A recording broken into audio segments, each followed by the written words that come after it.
성가대가 꽉 차서 찬송을 부르니까 제가 쳐다보니까 안 먹어도 배가 불러요.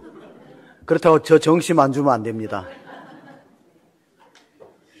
실로 9년 만에 아기 울음소리가 커졌다는 신문 보도가 나왔습니다. 2015년 이후에 9년 만에 최초로 합계 출산율이 늘었어요. 그래서 0.75다. 그리고 작년에 비교하면, 그러니까 2023년에 비교하면은 8,000명의 신생아가 더 태어났어요.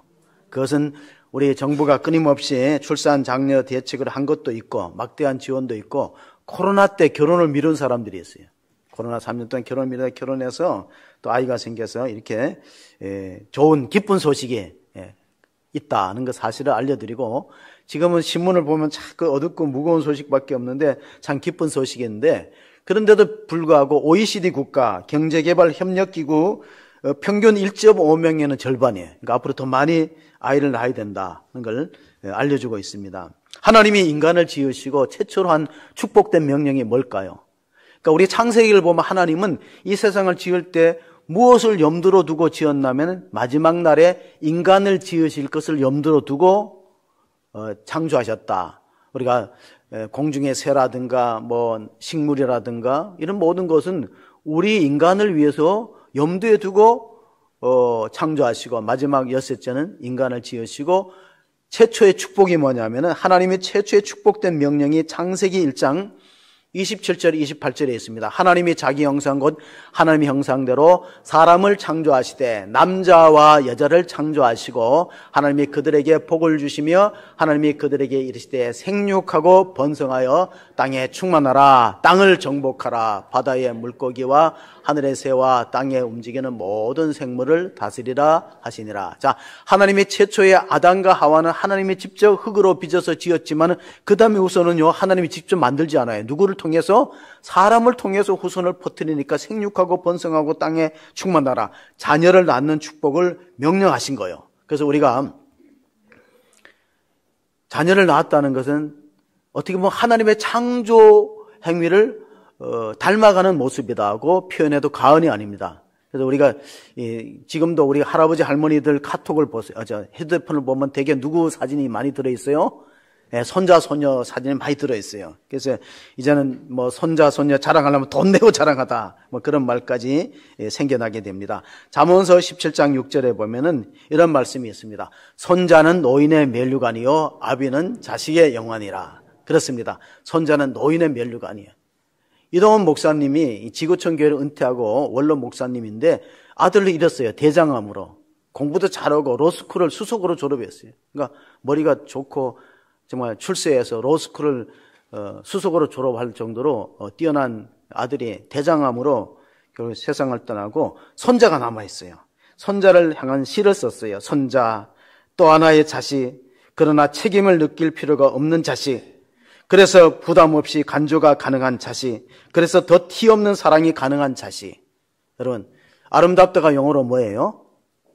beautiful이에요. 티 없이 아름다운 건 뭐라고 하냐? beautiful이에요. T자를 빼면 돼요. 안 우시시는 분은 지금 무슨 얘기를 하는지 전 감을 못 잡으시는 것 같은데, 자, 이어지는 내용은 너를 안고 자식에게 못한 축복을 붓는다. 자식에게 못한 사랑을 붓는다. 아가야, 넌 나의 또 다른 분신, 그러나 넌 그 나라의 기업이다. 왜냐하면 시편 127편에 자식은 여호와의 주신 기업이요 태의 열매는 그의 상급이다. 그것이 화살통에 많은 사람은 복이 있다 그랬어요. 저도 요즘에 부러운 사람 중에 하나가 손자 손녀가 많다 그러면 부러워요. 이상하게. 여러분들 그런 하나님의 은혜를 누릴 수 있기를 바랍니다. 자식은 여호와의 기업이요 태의 열매는 그의 상급이라 그랬는데, 우리나라에서 그 출산을 장려하기 위해서 일간지마다 매일 보는 신문마다요, 그 아이가 태어나면 사진과 사연을 실어요. 제가 어저께 국민일보에 특집 그 자녀 출산을 장려하는 프로 가운데 하나님의 선물 아이 조화라는 그런 특집 기사가 있는데 거기에 한 가정을 소개하려고 합니다. 그 태어난 아기 딸아이 이름은 김주아인데요. 한번 보시면은 그 아이가 이제 한 1년 6개월 되었어요. 부모들이 활짝 웃고 아이가 지금 하나님의 축복된 선물이다. 그런데 사연을 읽어보니까 이제 좀 넘기셔도 돼요. 사연이 아주 복잡해요. 한 6개월 교제하다가 결혼했는데 이게 서로 성장 환경도 다르고 성격도 다르니까 굉장히 다툼이 많았어요. 그래서 별결을 하다가 이혼 각서를 쓰고 또 경찰이 출동하고 법원 출석해서 그런 이제 지옥과 같은 시간을 보냈다는 거예요. 두 사람이 신혼 시절에. 그러다 도저히 안 돼 갖고 이제 아이가 생겼다는, 이제 부인이 임신했다는 소식을 듣고 남편이 새벽 기도를 작정했어요. 내가 새벽 기도를 나가자. 100일 동안 새벽 기도하다가 갈등의 원인이 상대방을 내 잣대로 자꾸 판단하는 것이 원인이었구나. 내가 좀 고쳐야 되겠다. 그런 마음을 먹고 있는데 몇 년 전 설에 크게 다퉈갖고 이젠 도저히 같이 살 수 없다. 이혼을 결심했는데 그때 들었던 성경 말씀, 성도들의 간증을 생각하면서 마지막으로 우리가 같이 교회 등록하고 신앙생활하자. 그래서 교회 등록하고 아마 우리들 교회로 알려지는데 등록하고 신앙생활 잘하면서 하나님이 선물로 주신 이 딸아이 이름이 김주아입니다. 주 하나님의 선물이다. 김주아라는 딸을 통해서 가정이 화목하고 평화를 찾았다. 그런 사연을 소개하면서 아이는 단순히 그 후손을 잇는 거로 끝나지 않고 부부를 연결하는 다리 역할을 합니다. 아내와 남편을 연결하는 다리 역할을 하기 때문에 아이가 얼마나 중요한가 하는 것을 다시 우리가 알게 되었는데 성경의 대표적인 불임 가정이 누구냐면 아브라함의 가정이에요. 아브라함의 가정은 불임 가정인데 요즘에는 시험관 아기 수술이 가능하지만은 아브라함 시대는 그게 없어요. 하나님이 태의 문을 안 열면 자식이 없는 거예요. 왜 성경에 보니까 아브라함이 아들 하나를 얻었는데 100세에 얻었다는 거예요. 100세에. 창세기 12장에 보면 하나님이 아브라함이 고향 친척 본토 아비 집을 떠날 때 3가지 약속을 해줍니다. 한번 같이 약속을 읽어봅니다. 내가 너로 큰 민족을 이루고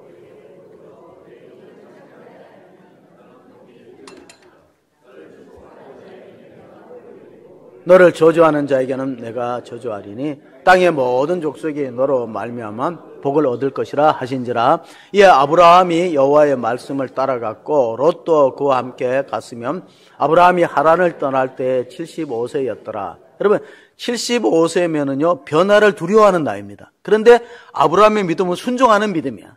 그냥 눈 딱 감고 하나님이 말씀하시니까 우상의 땅 갈대우르 하란을 떠났어요. 그때가 75세고 조카 롯도 같이 나왔다는 거예요. 근데 말씀을 따라서 왔다는 것은 하나님 약속을 믿었다는 거예요. 사람은 약속해놓고 잘 못 지켜요. 그래, 니체라는 프리드리 니체는 독일의 철학자, 신은 죽었다는 철학자가 이런 말을 했어요. 인간은 약속할 수 있는 유일한 동물이다.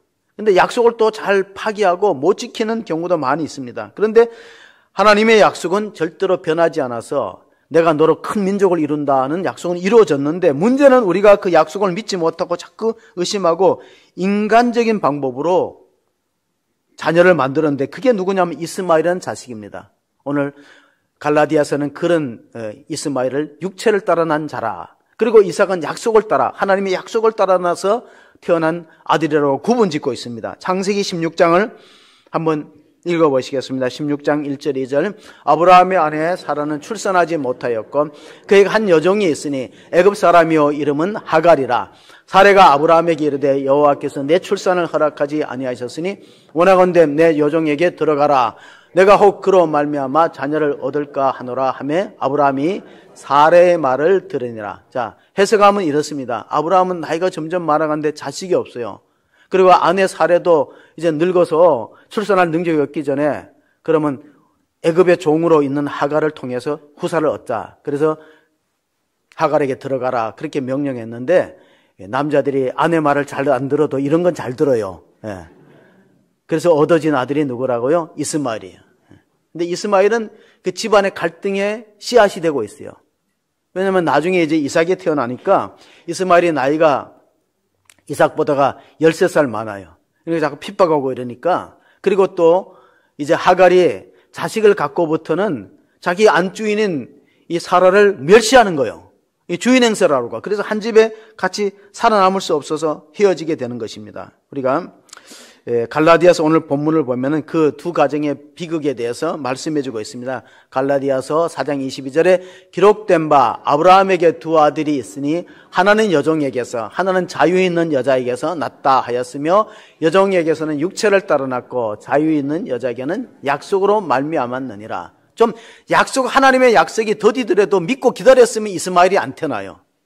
자, 지금 중동 사태의 분쟁의 불씨는 여기서부터 시작되는 거예요. 창세기서부터. 왜냐하면 이스마엘의 후손들이 아람 민족을 형성했어요. 이삭의 후손들은 이스라엘 민족을 형성했어요. 끊임없이 싸웁니다. 수천 년 동안. 그리고 한 집에 있지 못해서 하갈이 그 집에서 드디어 쫓겨납니다. 그래서 이런 말이 있어요. 기다리면 이삭이지만 서두르면 이스마엘이다. 신앙생활엔 기다림이 필요해요. 참고 인내하는 게 필요한데 서두르면은 이스마엘이 태어나서 한 가정의 분쟁으로 끝나는 게 아니라 후손들이 지금까지도 싸우고 있어요. 영토 분쟁을 하고 있습니다. 성경은 언약의 책입니다. 약속의 책입니다. 그리고 가나안 땅을 약속의 땅이라고 불러요. 젖과 꿀이는 약속의 땅. 그러니까 약속의 땅은 하나님이 약속하면 지키고 사람이 약속한 것은 좀 부도가 나는 경우가 있습니다. 최초의 언약이 어디 있냐면 창세기를 보면요. 하나님이 노아 홍수 이후에 다시는 세상 모든 사람을 홍수로 멸망시키지 않다는 약속을 해주는데 그게 무지개 언약입니다. 창세기 9장 16절 17절을 보시면은 무지개가 구름 사이에 있으리니 내가 보고 나 하나님과 모든 육체를 가진 땅의 모든 생물 사이에 영원한 언약을 기억하리라. 하나님이 노아에게 또 이르시되 내가 나와 땅에 있는 모든 생물 사이에 세운 언약의 증거가 이것이라 하셨더라. 그래서 우리가 구약을 이해하려면 언약을 이해해야 됩니다. 하나님과 이스라엘 민족과 맺은 언약, 계약이죠. 그 계약을 어기면은 하나님의 축복을 상실할 수밖에 없다. 그리고 그 약속의 땅에 살 수도 없어요. 왜냐하면 하나님이 젖과 꿀이 흐르는 가나안 땅을 약속의 땅으로 줬는데 약속을 안 지키니까 그 땅에서 쫓겨나는 것입니다. 언약이 그렇게 중요한데 다시는 인류를 홍수로 심판하고 멸하지 않겠다는 약속이 뭐라고요? 무지개예요. 무지개. 우리가 소나기가 오거나 큰 비가 오면은 무지개가 이렇게 영롱하게 빛을 비치면 우리는 살 수 있구나 안심이 되잖아요. 무지개의 언약. 하나님은 언약에 신실하신 분이다. 그런데 사람은 그 언약을 잘 못 지켜요. 심지어는 지금 한국 식당 문화 중에 예약 문화가 잘 뿌리 내리지 못해서 식당들이 참 어려워요. 50명이 간다고 예약해놓고 갑자기 안 와버리면 식당 어떻게 합니까? 그 많은 음식물을 어떻게 해요? 그래서 우리도 내일 식당을 예약했어요. 예. 예약했다니까요. 여러분 안 오시면 어떻게 될까요? 오셔야 돼요. 다 예약한 건 아니에요. 겁을 먹지 마시고 여기 식구 수대로 다 예약한 건 아니니까. 결혼을 100년 가약이라고 부르거든요. 100년의 약속도 참 지키기가 어려워요. 하나님은 1000년, 2000년 약속을 지키는데 우리는 100년의 약속, 10년의 약속도 못 지켜요. 이게 인간의 연약함이라는 겁니다. 창세기 17장을 보시면은 1절, 2절에 이런 말씀이 있습니다. 아브라함이 99세의 때에 여호와께서 아브라함에게 나타나서 그에게 이르시되 나는 전능한 하나님이라 너는 내 앞에서 행하여 완전하라. 내가 내 언약을 나와 너 사이에 두어 너를 크게 번성하게 하리라 하시니. 자, 하나님의 언약을 받은 사람은 복 받은 사람이에요. 내가 너를 반드시 번성하게 하리라면 어떤 경우에도 그 사람은 번성하게 돼 있어. 그 얼마나 그 축복입니까? 사람의 약속은 부도가 나지만 하나님의 약속은 절대 부조가 없기 때문에 신약을 뭐라고 그린다면 뉴 테스트먼트라고 불러요. 구약을 올드 테스트먼트라고 부르는데 구약은 옛 약속이고 신약은 새로운 약속이야. 우리가 268장 주의 보혈 능력이 있다 찬양했어요. 그럼 신약은 뭐냐? 예수의 피로 맺어진 새 언약이에요. 이건 절대로 변개가 바꿀 수 없는 거예요. 사람은 쉽게 약속을 위반하고 나라도 보면요. 동맹을 맺어놓고도 평화조약을 맺어놓고 평화가 이루어집니까? 그 평화조약이 휴지적으로 끝나버려요. 그러나 하나님은 절대로 그렇지 않다. 하나님은 약속에 신실하다. 7절, 8절 오늘 읽었던 17장 7절, 8절도 보시면요. 내가 내 언약을 나와 너와 몇 사이에 대대 후손 사이에 세워서 영원한 언약을 삼고 너와 내 후손의 하나님이 되리라. 내가 너와 내 후손에게 내가 거류하는 이 땅과 가나안 온 땅을 주어 영원한 기업이 되게 하고 나는 그들의 하나님이 되리라. 여러분 나 하나님 또 아브라함에게 이르시되 그런즉 너는 내 언약을 지키고 내 후손도 되도록 언약을 지키라. 너희 중 남자는 다 할례를 받으라. 이것이 나와 너희와 너희 후손 사이에 지킬 내 언약이니라. 너는 퍼피를 베어라. 이것이 나와 너희 사이의 언약의 표징이니라. 자, 이스라엘 남자들은 난지 8일 만에 다 할례를 해요.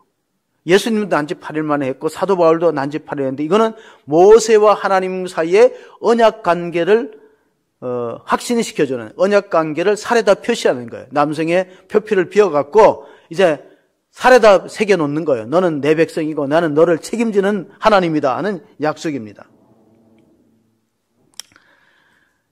아브라함을 우리가 믿음의 조상이라고 불러요. 그러니까 아브라함의 약속은 아브라함과 이스라엘 민족만의 약속이 아니라 아브라함의 후손으로 오신 예수를 믿는 사람도 아브라함의 영적 후손이 된다는 거예요. 그 영원한 언약 관계에 있는데 어떤 분이 연예계에도 아브라함이 있다 그래서 누구냐니까 체브람이라고 그러더라고요. 체브람. 왜냐 체브람 가장 오래 지금 활동해요. 제가 흑백 TV로 수사반장을 보고 살았어요. 여러분 혹시 여기서 흑백 TV 수사반장 보시면 한번 손 들어보세요.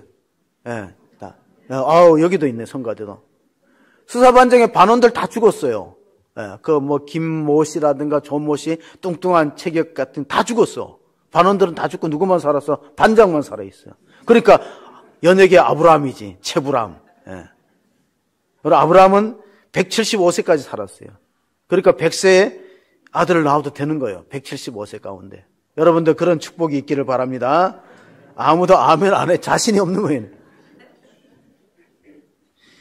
난지 8일 만에 할례 받은 사도 바울은 이런 고백을 했습니다. 빌립보서 3장 5절 6절에 보시면요. 나는 8일 만에 할례를 받고 이스라엘 족성이요 베냐민 지파요 히브리인 중에 히브리인이요 율법으로는 바리새인이요 열심으로는 교회를 박해하고 율법의 의로는 흠이 없는 자라. 이게 무서운 사람이에요. 왜 무서운 사람이냐? 자기는 모세의 계명을 다 지켰다고 확신을 갖고 있는 거예요. 확신범이에요. 확신범. 얼마나 무서워요.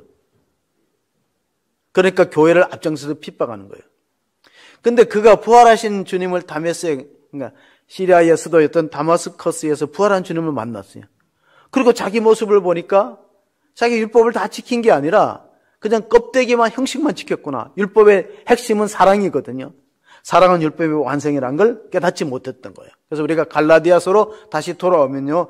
24절에서 26절까지 보시면 이것은 비오니 이 여자들은 두 언약이라. 하나는 시내 산으로부터 종을 낳은 자니 곧 하갈이라. 이 하갈은 아라비아에 있는 시내 산으로서 지금 있는 예루살렘과 같은 것이니 그가 그 자녀들과 더불어 종노릇하고 오직 위에 있는 예루살렘은 자유자니 곧 우리 어머니라. 자, 무슨 뜻이냐면은 시내산에는 십계명을 받은 장소예요. 율법을.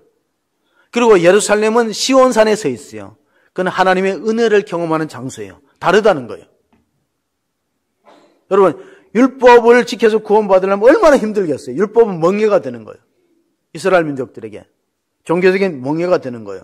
그래서 율법 아래 있는 사람은 그걸 다 따르고 실천해 있는데 사도 바울이 그렇게 엄격하게 바리새인으로서 종교적인 계율에 얽매여서 신앙생활을 했는데 예수님을 만나고 보니 그게 아니라는 거예요. 우리가 믿음으로 구원받는 것이지 하나님이 명령된 그 율법을 다 지켜 행할 수 있는 육체가 없다는 육체. 그런 육체는 이 땅에 존재하지 않는다는 겁니다. 계속해서 우리가 28절, 29절을 끝으로 보시면요. 형제들아, 너희는 이삭과 같이 약속의 자녀라.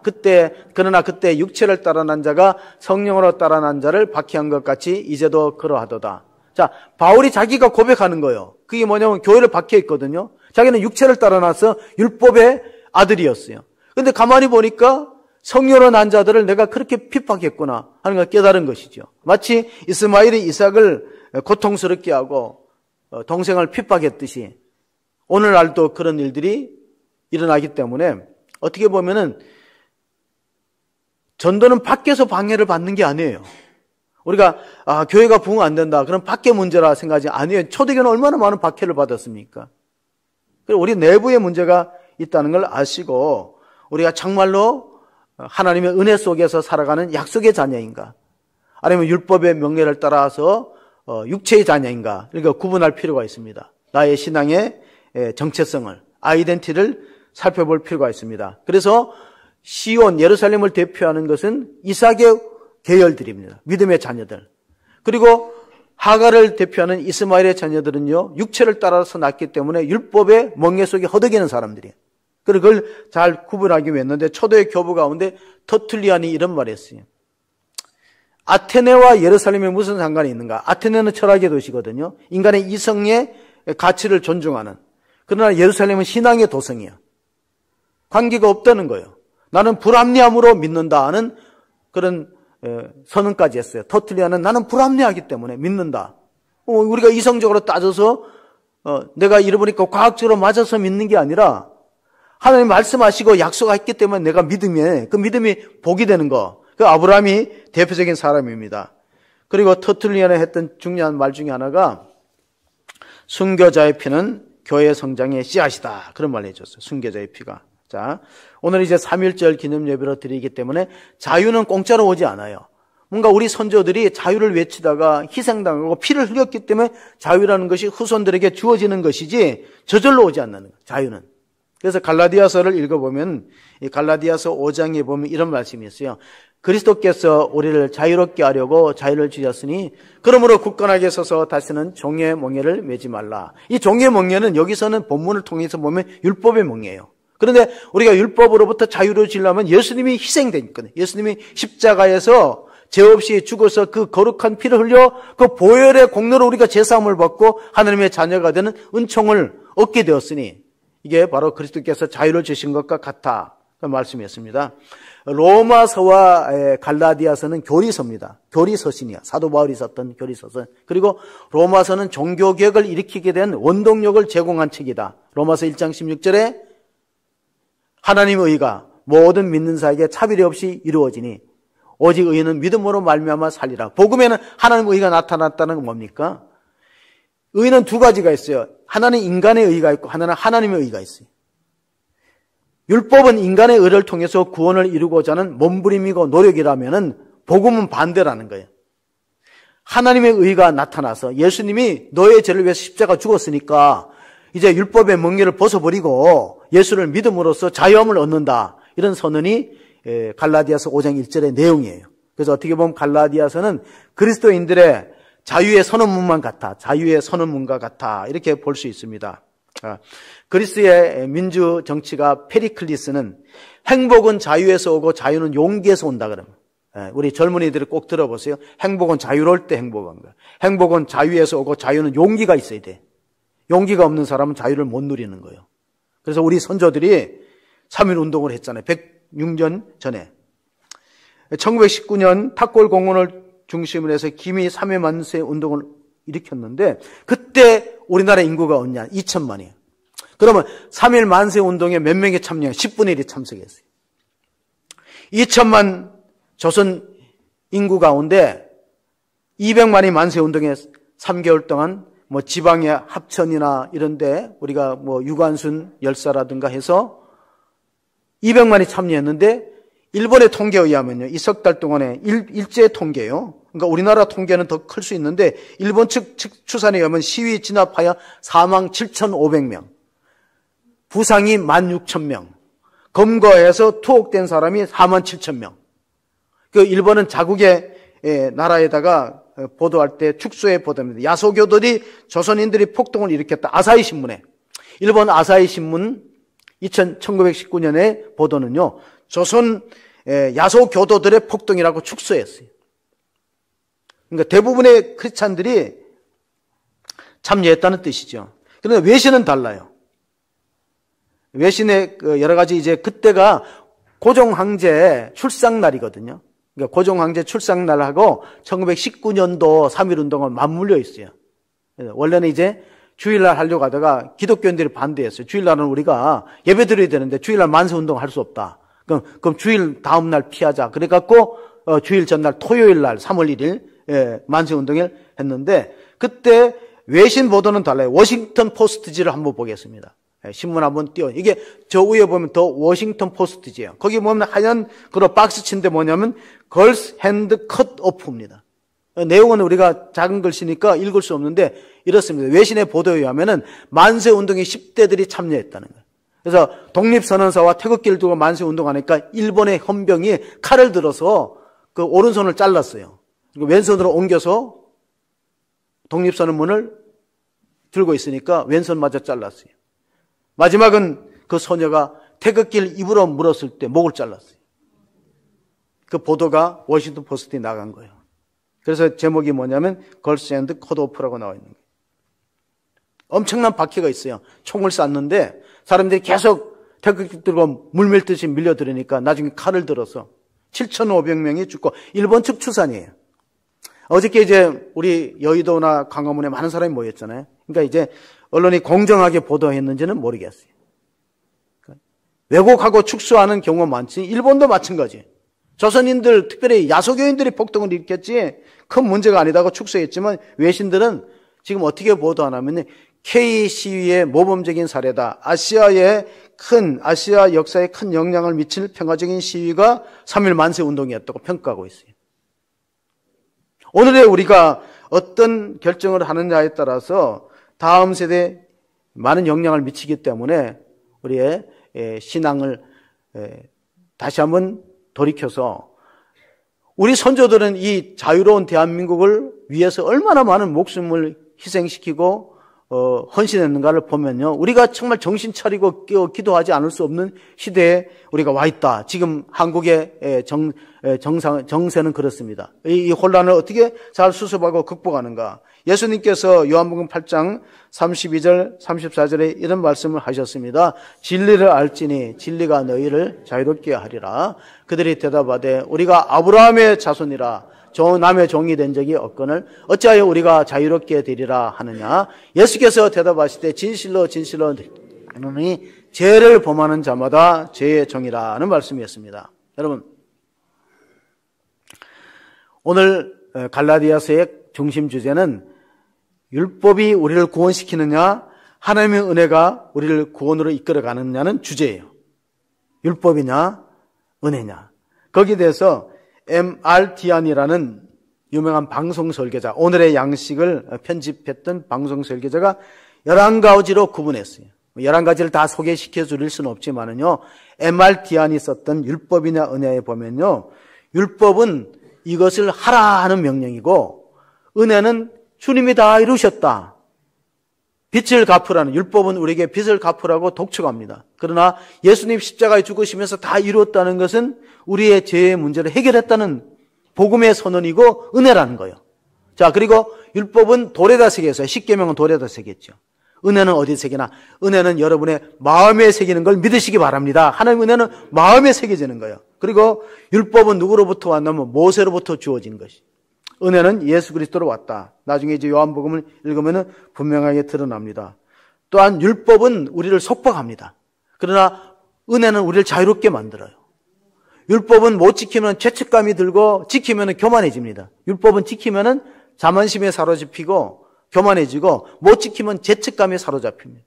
그러나 은혜는 그렇지 않아요. 은혜는 우리를 자유롭게 하고 우리를 평안과 확신을 주는 거예요. 은혜는. 그래서 우리가 은혜로 돌아오기 위해서 갈라디아서를 읽어봐야 됩니다. 갈라디아서 3장 우리가 17절 19절 한번 읽어보겠습니다. 내가 이것을 말하노니 하나님께서 미리 정하신 언약을 430년 후에 생긴 율법이 폐기하지 못하고 그 약속을 헛되게 하지 못하리라. 만일 그 율법이 율법에서 난 것이면 약속으로 난 것이 아니니라. 그러나 하나님이 약속으로 말미암아 아브라함에게 주신 것이라. 그런즉 율법은 무엇이냐? 범법함으로 더하여진 것이라. 천사들을 통하여 한 중보자의 손으로 베푸신 것인데 약속하신 자손이 오시기까지 있을 것이라. 이 말은 뭐냐면 율법이 필요하다는 거예요. 예수님 오시기 전까지는 율법이 있어야 사람을 범죄 안 하지. 근데 예수님 오신 후에는 이게 율법이 아니고 은혜를 통해서 구원한다. 믿음으로 구원한다는 것을 강조하고 있는 것이 갈라디아서입니다. 여기서 430년은 어떤 뜻일까요? 430년은 이스라엘 민족이 애굽에서 종살이 하는 것이 430년이었고 그들이 6월절 의식을 마치고 시내산까지 와서 십계명을 받았어요. 그러니까 모세 때 십계명을 받았는데 십계명이 구원의 근거가 된다면 아브라함의 약속은 헛되다 그 뜻이에요. 그러면 율법이 먼저냐 하나님의 약속이 먼저냐, 언약이 먼저냐 질문을 드립니다. 아브라함과 창세기에 맺었던 언약이 우리 구원을 보장하느냐, 율법이 보장하느냐. 율법이 먼저예요, 언약이 먼저예요? 언약이 먼저죠. 창세기 언약했잖아요. 내가 너를 복주고 너를 창대케 하더라. 그리고 많은 사람이 너를 통하여 복을 받으리라. 그 뭐냐면 아브라함의 씨 예수를 통해서 믿음으로 구원받는다는 약속이 창세기 있잖아. 그러면 율법은 언제나 출애굽기 그 다음에 있잖아요. 그 430년에 후에 생기는 율법이 언약을 대체하거나 능가할 수 없다. 그 얘기예요. 하나님의 약속은 절대로 펑크가 안 난다. 독립선언문을 보면요, 33인이 서약을 했는데 거기 보면은 천도교가 15명, 기독교가 16명, 가장 많아요. 불교도가 2명 대표예요. 그래서 이 이름 쓰는 것도 그때는 서로 간에 옥신각신했다는 거예요. 우리나라는 유교 문화가 있기 때문에 이름을 누구 먼저 쓰느냐 참 중요해요. 주보를 만들 때도 그걸 신경을 써야 돼. 이름을 누구부터 쓰느냐. 옥신각신하니까 오산학교를 만들었던 난강 이승훈 선생님은 장로님이셨어요. 사업을 해갖고 크게 성공했어요. 그래서 오산학교를 세우고 후진을 길렀는데 들어와서 이렇게 말했대요. 아, 이거 누구부터 쓰면 뭔 상관이냐. 이거 죽는 순서인데. 손병희부터 쓰라 그래서 천도교 대표 손병희가 맨 처음에 나와요. 그리고 그 손병희의 사위가 소파 방정환 선생이야. 어린이날 만들었다. 거기에 기독교 대표로 유명한 분이 또 하나 있는데 길선주 목사님. 새벽 기도를 처음 시도했던 길선주 목사님. 이분들은 다 감옥에 투옥됐어요. 독립선언을 기초했던 육당 천안선은요, 자기는 서명을 거부했어요. 왜? 나는 학자로 남겠다는 거예요. 감옥에 안 들어가겠다는 거죠. 쓰기는 써도. 그래서 그 33명은 거기에 자기 사인이 없어서 다 발뺌하지 않고 감옥에 들어갔고, 난강 이승훈 선생은 가장 오래 투옥된 사람이었어요. 하나님의 약속은 절대로 변하지 않는다. 기록은 바뀌지 않는다. 민수기서 23장 19절을 보시면 이런 말씀이 있습니다. 민수기서 23장 하나님은 사람이 아니시니 거짓말을 하지 아니하시고 인생이 아니시는 후회가 없으시더라. 어찌 그 하신 말씀하신 바를 행하지 않으시며 하신 말씀을 실행하지 않으시다. 그래서 우리가 성경 말씀을 믿고 의지하는 것은 하나님의 약속은 안 바뀐다는 거예요. 기록된 말씀은 안 바뀌고 1.1학이라도 다 이루리라. 이 성경 계속해서 강조합니다. 모든 육체는 풀과 같고 그 모든 영광은 풀의 꽃과 같이 풀은 시들고 꽃은 마르되 여호와의 말씀은 세세토록 있도다. 그 말씀을 믿는 복된 성도가 되시기를 바랍니다. 요한복음을 읽어보면요, 분명히 드러납니다. 요한복음 1장 17절을 보시면 이런 말씀이 있어요. 율법은 모세로부터 말미암아 주어진 것이요 은혜와 진리는 예수 그리스도로 말미암아 온 것이라. 그러므로 우리가 이 시대에 사는 게 얼마나 복이야. 우리가 구약 시대에 살았으면 모세 율법을 다 지키고 그 율법의 종교적 멍게 속에서 얼마나 신음하겠습니까? 못 지키면 불안하고 죄책 하나님 벌 주실까? 우리는 그 시대가 벗어난 거예요. 율법은 모세로부터 주어진 것이요 은혜와 진리는 예수 그리스도로 왔기 때문에. 그러면 우리는 이런 질문을 합니다. 그러면 왜 구약에 율법이 있느냐? 율법이 지금도 존재하느냐? 이걸 물어보는 거는 마치 이것 같아요. 병원에 가면 왜 처음부터 수술하고 약 안 주고 엑스레이를 찍느냐고 물어보는 거와 똑같아. 어떤 병원에도 처음부터 약 주고 수술합니까? 엑스레이를 찍지요. 엑스레이를 찍어보면은 어디가 금이 갔다, 잘못되었다, 또 CT나 MRI를 찍으면 어느 부위가 막혀 있다. 알잖아요. 그래, 그것 때문에 엑스레이나 찍었다고 나와요, 안 나요? 엑스레이 찍으면 뼈가 붙어요, 안 붙습니까? 붙었으면 좋겠어. 안 붙더라고. 저 안 붙어, 그거 쬐어요. 아이고, 살을 째니까 얼마나 힘들고 어려운지. 엑스레이, 그러니까 율법의 역할은요, 죄를 발견하는 역할이야. 내가 죄인이구나. 내가 환자구나. 내가 잘못됐고 고장났구나. 율법이 있어야 그 죄를 깨닫지. 율법이 없으면 죄를 깨닫겠습니까? 근데 율법은 우리를 구원 못해요. 그리고 율법은 우리를 어디로 인도합니까? 예수 그리스도로 인도하는 거예요. 율법은 몽학. 그래서 갈라디아서 율법은 몽학 선생과 같다. 우리를 그리스도께 인도해서 그리스도를 믿고 의지하여서 죄사함 받고 구원 얻는 줄 믿으시기 바랍니다. 그게 복음이고 은혜예요. 그럼 얼마나 우리가 복받는 사람이야. 율법을 통해서 우리가 죄인됨을 발견하고 그리고 다시 주님 앞으로 와서 믿음으로 제사함과 구원의 은총을 받기 때문에 우리가 복받은 거예요. 옛날에 한 청년이 살아가는 이스라엘에 한 청년이 있었어요. 약혼을 했는데 약혼하고 나서 결혼 안 하고 자기 신부될 사람한테 부탁하는, 내가 나가서 사업하는데 장사하는데 잘 벌어갖고 사업에 성공해서 그때 우리가 성대하게 결혼식을 하자. 나가서 자기 미천을 가지고 먼 나라, 먼 도시에 가서 하는데, 근데 뜻대로 사업이 잘 안 돼서 자기가 가지고 왔던 본전도 다 잃어버렸어요. 그러니까 고향에 못 들어가는 거예요. 가서 이제 약혼한 처녀와 결혼해야 되는데, 그래가지고 고생해갖고 밑바닥부터 다시 재기해갖고 한 10년 만에 어느 정도 성공해서 돌아와서 시집 갔겠지 하고 찾아온 거예요. 약혼했다가 10년 동안 편지도 안 하고, 편지를 첫 번에는 보냈지만 자기가 사업이 망하니까 편지도 안 하고 가니까 그 약혼한 처녀가 아직도 여전히 기다리고 있어요. 왜 어떻게 기다렸냐니까 두 가지. 약혼 반지 때문에. 약혼 반지를 내한테 주지 않았냐. 그리고 편지에 기다리면 내가 오겠다 하지 않느냐.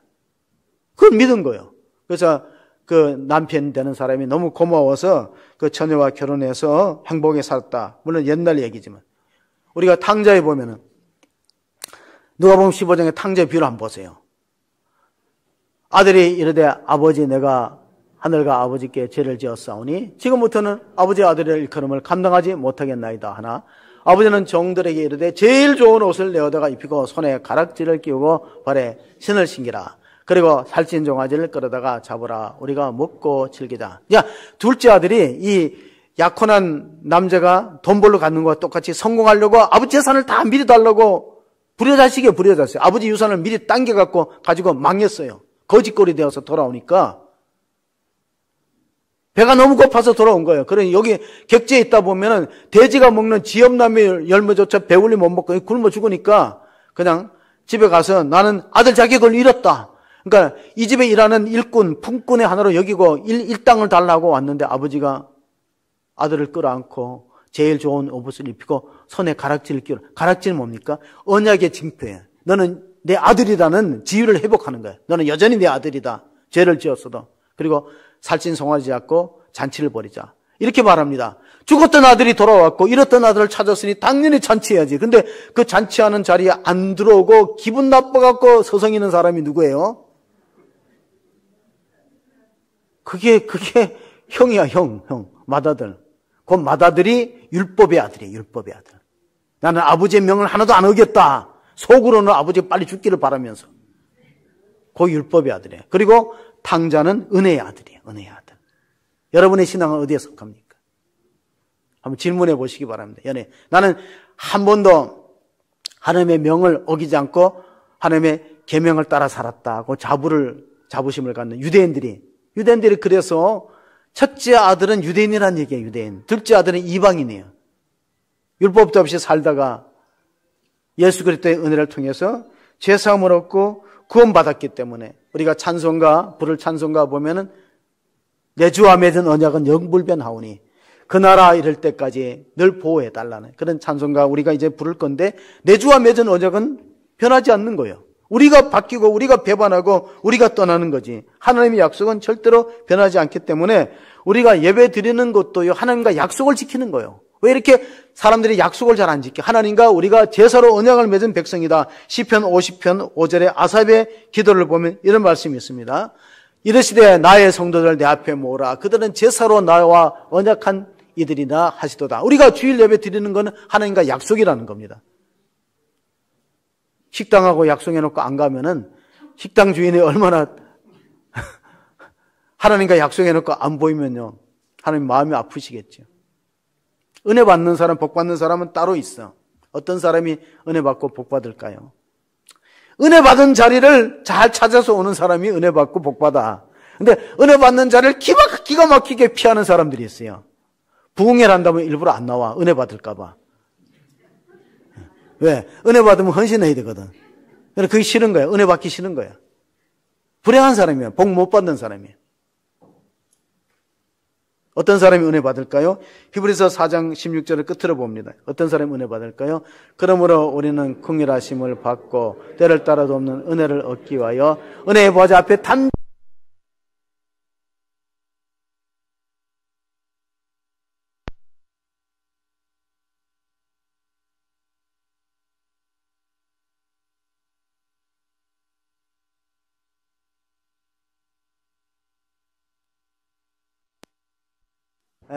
끝나겠습니다. 갑자기 마이크가 그 마이크가 딱 죽어버려. 마치 우리 청문회 할 때 방송 시간을 놓치면은 딱 마이크를 이렇게 끊어버리더라고. 아이고, 무섭다, 방송실이.